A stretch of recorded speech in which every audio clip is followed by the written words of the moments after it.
Assalamualaikum warahmatullahi wabarakatuh. Sugeng pepanggihan malih kalian Burima wonten ing kelas basa Jawi. Ing minggu iki Burima bakal mbacutake materi ngenani geguritan ing bab tata rakit lair lan tata rakit batin.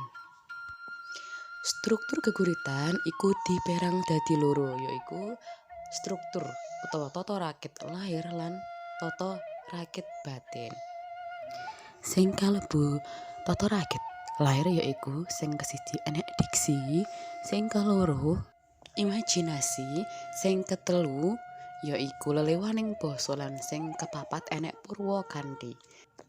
Oke, langsung wae dibahas ngenani tata rakit lair geguritan titir saka desa sing wis Burima paringi minggu wingi. Diksi yaiku tembung sing nduweni teges entar. Tembung kang digunakake dianggep luwih endah lan mentes utawa bermakna. Dadi intine diksi kuwi ora mung kata-kata sing ora mbok ngerteni, nanging kata kuncine yaiku tembung sing nduweni teges entar utawa ora saklugune, tidak sebenarnya. Nah, ning geguritan titir saka desa iku, misale tembung-tembung sing kalebu diksi yaiku tembung titir. Titir iku tegese kabar lan tembung ngrenggani yaiku menghiasi. Sing keloro yaiku imajinasi. Imajinasi iku ukara kang bisa nuwuhake gegambaran utawa khayalan nalika kita maca sawijining geguritan. Imajinasi iku dipérang utawa dibagi dadi telu. Sing kesiji imajinasi visual, sing keloro audio lan sing ketelu taktil utawa pangrasa.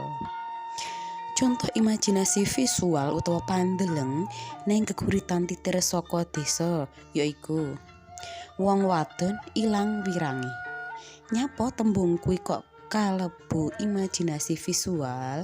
Amarga wong wedok sing ilang wirangi kuwi amung bisa dimangerteni kanthi cara dideleng utawa dimangerteni kanthi indra mata, panca indra mata.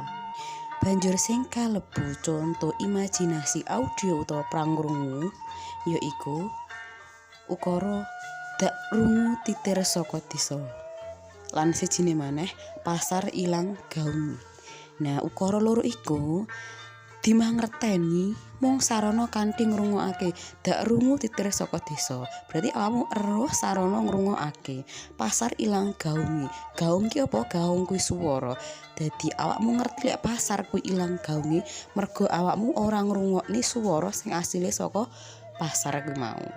Contoh imajinasi sing arupa taktil utawa perang pangrasa yaiku ukara apa kita kudu tansah ngelus jojo karo siji maneh kali ilang kedunge. Ngelus jojo lan ilang kedunge kuwi amung bisa dimangerteni kanthi nggunakake indra pangrasa. Ngelus jojo berarti kan kudu dirasani, disentuh. Terus ilang kedunge, kedung kuwi kan legokan sing jero panggone ning kali. Nah, awake dhewe ben ngerti lek kedunge kuwi ilang kan kudu nyemplung.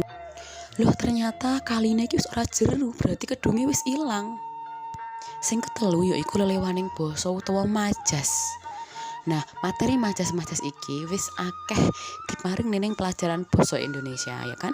Ing antarane yaiku hiperbola, repetisi, retorika, litotes. Nah, ngono kuwi sing dimaksud lelewaning basa ning basa Jawa.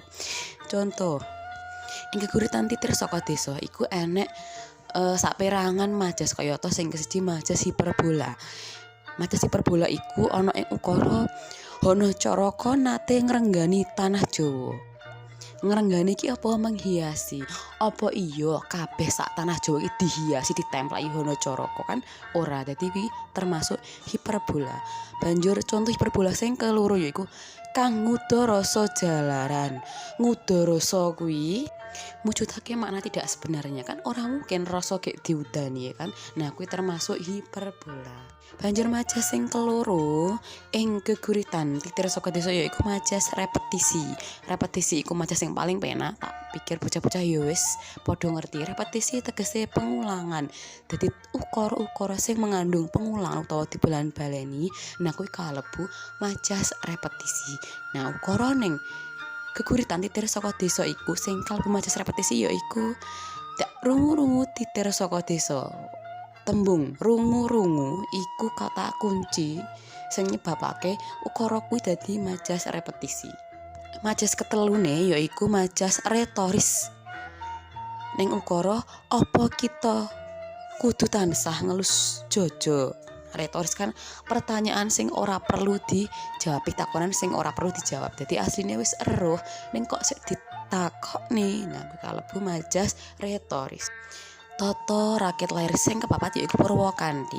Purwakanthi iku bisa diarani rima ya, bahasa Indonesia ini rima. Purwakanthi iku dibagi dadi telu, diperang dadi telu. Yaiku Purwakanthi swara, Purwakanthi sastra lan Purwakanthi basa. Nah, ning geguritan iki ora enek Purwakanthi basane. Tapi duweni Purwakanthi swara lan Purwakanthi sastra.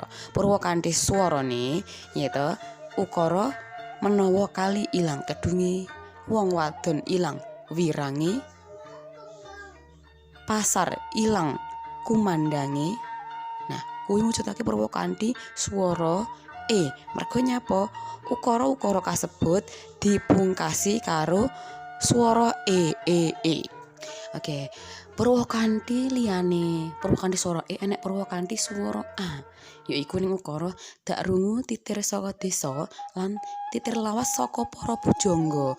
Nah, kuwi dipungkasi kelawan swara a.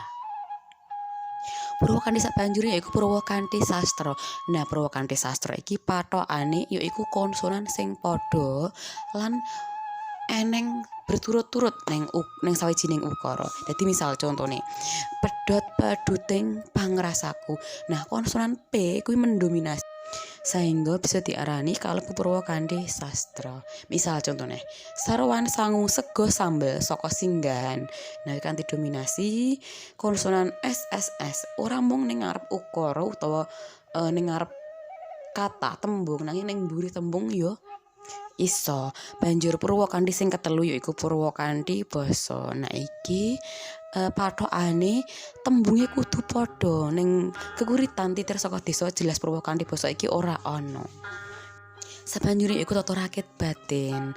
Nah, ning tata rakit batin iki sing perlu gatekne utawa dadi poin-poine iku ana papat. Sing kesiji tema, sing keloro nada, sing ketelu suasana lan sing kepapat yaiku amanat. Tema saka geguritan titir saka desa mau duweni tema sosial. Nah, nada iku apa? Nada iku yaiku sawijining bab sing luwih nengenake sikap utawa patrape panganggit utawa pengarang. Nada sajroning geguritan titir saka desa iku yaiku panulis utawa panganggit pengen ngelingake manungsa yen to jamane kuwi wis owah. Beda maneh karo suasana. Suasana iku sing luwih ditengenake, sing luwih diutamakne yaiku kahanan batine pamaos. Dadi lek kon nentokne suasana saka geguritan titir saka desa iki, nah sampean dhewe-dhewe sing iso nentokne. Dadi suasana miturut pamaos siji lan pamaos liyane kuwi ora mesti padha. Sing kepapat yaiku amanat. Amanat saka geguritan titir saka desa iki apa? Amanat iku pesan sing pengin diomongne penulis utawa penganggit marang pamaca. Misale amanat sing eneng ning jero geguritan titir saka desa iku ngokon supaya pamaos luwih ngati-ngati yen srawung ing jaman saiki. Niku wau materi ngenani struktur lair lan batin geguritan. Mugi-mugi materi menika saged migunani kagem para siswa sedaya. Matur nuwun kawigatosanipun. Sugeng pepanggihan ing minggu ngajeng wonten ing materi salajengipun. Wassalamualaikum warahmatullahi wabarakatuh.